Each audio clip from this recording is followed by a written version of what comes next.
Talks to Mariners. They open a 3-game series with the Orioles tonight at T-Mobile Park, and Cal Raleigh will be back in the lineup from all signals after a strong rehab run in Everett and Tacoma. And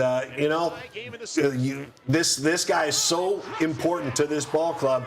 We've talked a lot about his importance, Bill, and what's it mean to have Cal back in there? I think it means everything. This guy is the core of the team. He's the engine that makes it go. He's the leader. He is the tip of the spear. We can come up with lots of analogies, and I think he's going to come up with a smile on his face. Yeah. You could see the way he's moving. He's free and easy. You see how he opened his hips up and got the bat head out, and he's staying quiet, getting behind the baseball. I mean, geez. What do you have, like 5 homers in 4 games, 12 RBIs, hit 400? Granted, it's A-ball, triple-A ball, but I think he's going to come in and really lift the team right at the right moment. This team feels like they're on fumes a little bit. I love it. He takes it over to Tightwad Hill. If you know that area, that's where the folks used to go and watch for free. And he gave him a lot of balls. I got a notable factoid for you. Okay. I was both a Tacoma Tiger and a Tacoma Rainier. Oh. How about that? Wow. At least for a few seconds on both ends. There's not a whole lot of folks that have done Probably that. Probably not. It's one of my highlights. Yeah, Tigers in the A's system. That's very cool. That's right. All right, well, Cal talked to Adam Jude of the Seattle Times. He said, quote, obviously getting healthy was #1, but taking a step back and understanding where I'm at and understanding where the team is at and watching it from afar, it's not what I wanted to do, but ultimately it was a good time to reflect and see what I could do better, see where I can make some adjustments, both as a player and as a teammate. Bill, let's begin with the mental side of baseball. And how do you think his time away helped him? I think it was so challenging for him to come off a 60 home run year and then have to go to the World Baseball Classic and have everything speed up on him. He just never had a chance to really get himself ready to play, to get into a normal rhythm that you would have in spring training with all the facilities there and gradually ramping yourself up against not as good a pitching all the way to getting ready for the season. So everything was truncated. He had a lot of time in the World Baseball Classic where he wasn't playing. And then once he hit the season, I think he's been hurt way back, but I don't have the facts. And he just has been hampered by lack of preparation, the injury, and the expectations. And now he's been able to reset himself, get healthy, get his mind correct, and I think he's going to explode these next 89 games and really put this team on his back, so to speak, and get this team to a place where they're in the playoffs. Okay, you mentioned a couple things there as we're talking about. You mentioned movement. You mentioned explode. And let's talk about his presence on the field. I mean, this is your MVP from last year. 60 home runs, 125 RBI, 359 on-base percentage. And it appears his swing is back. We could show you some more of those videos from Tacoma. And Bill, tell me about that. Just the movement that we're seeing from Cal, at least that we saw at Everett and Tacoma. Yeah, whatever it was, he just was not on time. He was pulling balls foul, and then he was late on the fastball, and he was chasing the ball upstairs. Last year he could stay back and he would get out on his front foot a little bit, and he was flicking breaking balls over the right center field wall. I mean, he was incredible what he did last year, and it's so difficult to try to get back to that in a hurry. But I think now he's comfortable. His timing is right. There's a little rhythm to what he's doing right now. And I think he's going to have a big second half. I mean, to think that he's going to, hit 30 the second half of 89 games, that might be a stretch. But I think he will hit 30, and I think he'll hit more than that. But most importantly, be healthy, lead the team, catch and throw, drive runs in. I think that's the big number as opposed to just hitting homers. You mentioned that rhythm with the swing. I think he's got a little rhythm up here as well. Yes. I think attitude is so key when you talk about baseball. I want to go back to Cal's first rehab game in Everett. These were his thoughts on having to work back slowly before joining the Mariners team again. Ultimately, just kind of accepting it and just understanding that it's going to take time and there's nothing you can do about it. So trying to make the best of it and trying to have a good outlook on it rather than be upset or be mad about it. Just trying to be understanding and try to take it and try to use the time to my advantage and try to get better in different areas of the game and just trying to see what I can do when I get back to help the team. So. Okay, how key was that mindset right there? And that was before he moved to Tacoma, because we heard some stories, Bill, that this is a guy that did not want to come off the field at all. He did not want to be put on the IL. He wanted to stay with this Mariners team, but to have that attitude, to go through it like he did there, I mean, knock on wood, everything turns out all right when he rejoins the team, but that's key right there, that attitude. Yeah, well, he's had a great work ethic his whole life and instilled by his parents. His dad was a coach.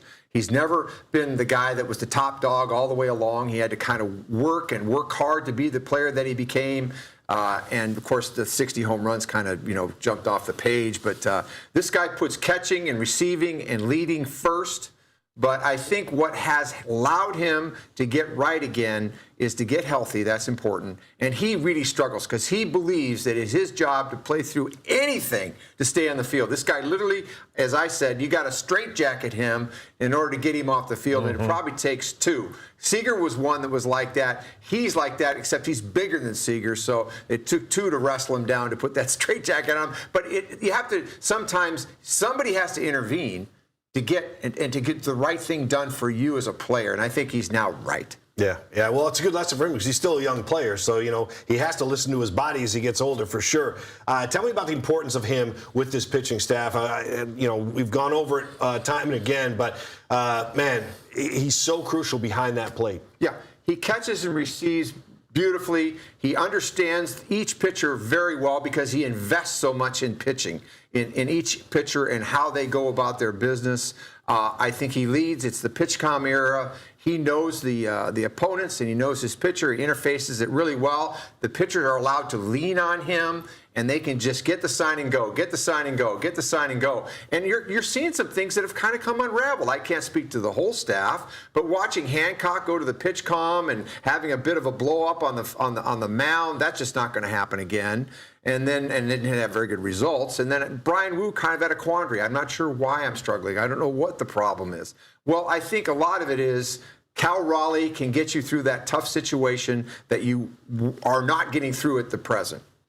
I love to hear these thoughts. I think Harold Reynolds was echoing some of your sentiments on a national show as well, that he thinks he's going to come out and explode. And Paul and I can sit here and talk all day. Yeah, Cal's going to be. But when you hear the former players talk about how they're seeing the rhythm, the movement, I think that is a great sign for Cal Raleigh.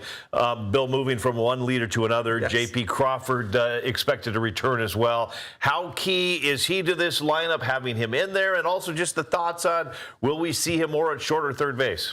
Great question. JP is an integral part of this team. He was really playing well. And then, of course, got hit by the pitch. I mean, he was hitting over 300 in the month of June, and he's hit like 4 homers in the last 7 games. And then to lose him, that was a big blow. And he's got the attitude that says, I just want to be on the field. You want to move me to third and let the kid play short? I'm totally fine with that. So where does it land? Hard to say. I think it comes down to, is JP comfortable at third?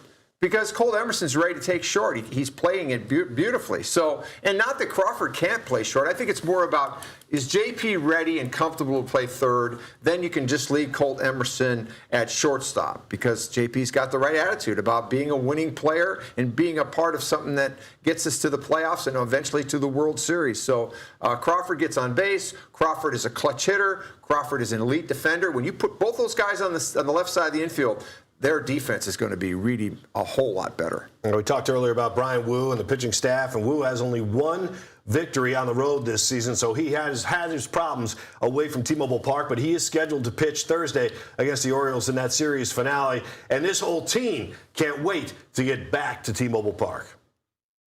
I mean, extremely excited. It's been a long one, and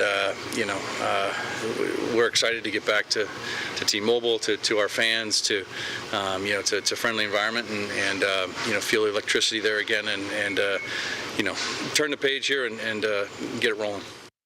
We talk about pitchers and how comfortable they are in different surroundings. This whole Mariners pitching staff seems to do really well at T-Mobile Park, Bill. As a former Major League pitcher, 13 years in the bigs, take me through the mentality of it. Is there such a difference of taking the mound at your home ballpark than taking one in enemy territory?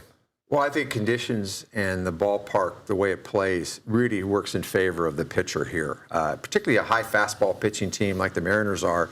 You have the comfort, even when the count goes against you, like 2-1, 2-0, that you can throw a fastball up over the heart of the plate or pitch above the line, or you can challenge people with fastballs and get a long fly ball to center, and that ball might be out in Camden Yards. So that's the difference, and I think it tends to make you a little bit more careful.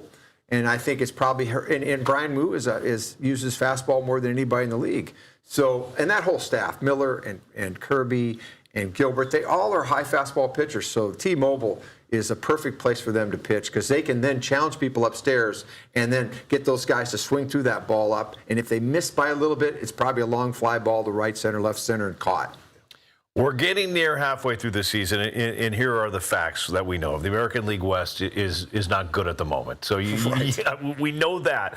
When I think of the Mariners and I think of this first half, the word to me, Bill, that comes to mind is inconsistent. We've seen this team win 8 out of 9. We've seen this team knock off some pretty good teams. The A's on the road. They took out the Braves here at home. They won that series. But when I think of this team, I think of inconsistency and I think of injuries. Or those two go hand in hand? And now that they're getting healthy, could we see this team possibly get consistent? I think they got a chance to really take off. They still are missing Brash. That's important. Getting Donovan back, that's important. They're still not a complete, package. But getting Raleigh back, you think about what Aaron Judge has done at the Yankees. When he's out, they play way under 500.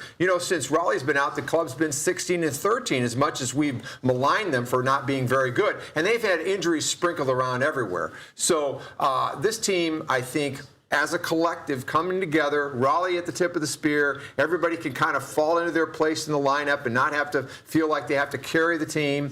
I think the big thing, though, at this point is, can we take some of the load off the bullpen? Can the starting rotation, as good as they are, find a way to carry the game a little bit further, and then they don't have as much to cover? Because that's really what hurt them throughout this last road trip. They scored okay, but they gave up a lot more, and a lot of that giving up had to do with the fact that they just don't have enough depth to have a talented guy in the middle of that game to get them to the good guys.